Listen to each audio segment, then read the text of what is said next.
والله أنا نزلت الحمد لله. آخر مرة وزنت كان وزني 71. ما شاء الله. طلعت الأكتاف. امم. حلو. الآرم عرضت شوية. امم. الصدر طلع. ممتاز. طب انت ما ايه، وصل. ايه اكبر مشكلة او صعوبة كنت بتواجهها لما كنت بتحاول تنزل وزنك قبل ما نبدأ نشتغل مع بعض؟ ما كنت أسوي رياضة. امم. بس كنت ما. كنت أبدا ما أحرك جسمي، ما أسوي رياضة، ما أسوي شيء امم. إلا جالس على البي سي ألعب. والله صاحبي قال لي ما شاء الله كتفك طلع، سمي يمدح كتفي يعني.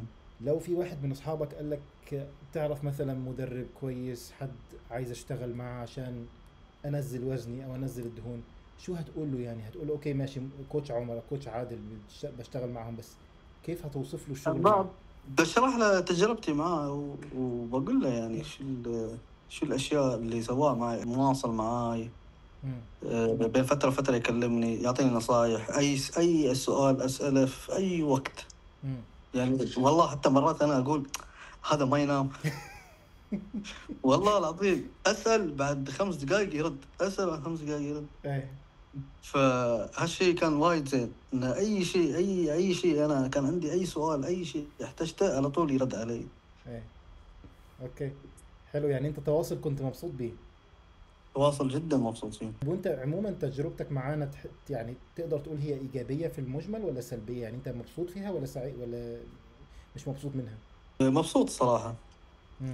مبسوط هي لأنها هي اللي يعني السبب الرئيسي إن أنا بديت في المجال الرياضي يعني. امم. لأن أنا أقول لك أنا إنسان كنت كسول. امم. الحين الحمد لله يعني أمشي أركض. امم. آه، أكلي زين. ويعني الحمد لله حياتي تغيرت للأحسن. في كل شيء زين. امم.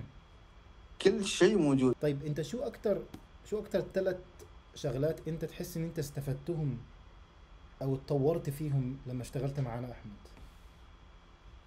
الأكل، النظام الغذائي، النولج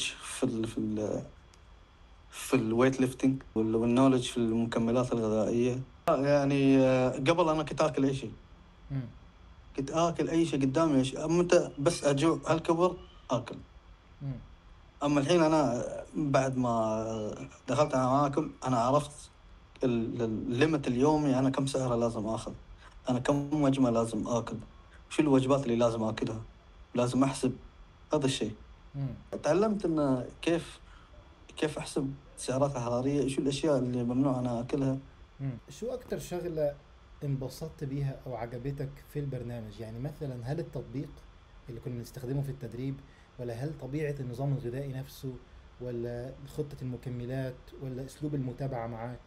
شو اكتر شيء انت لمسته وعجبك؟ كله الصراحة كله، حتى مرات دكتور عادل كان يكلمني يقول لي ها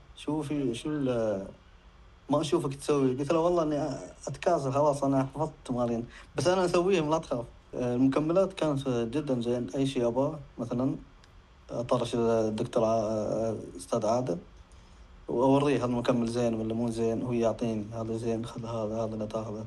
طب هل انت ترشح يعني البرنامج بتاعنا، او ترشح احنا الشغل معانا لغيرنا من زملائك مثلا او اصدقائك؟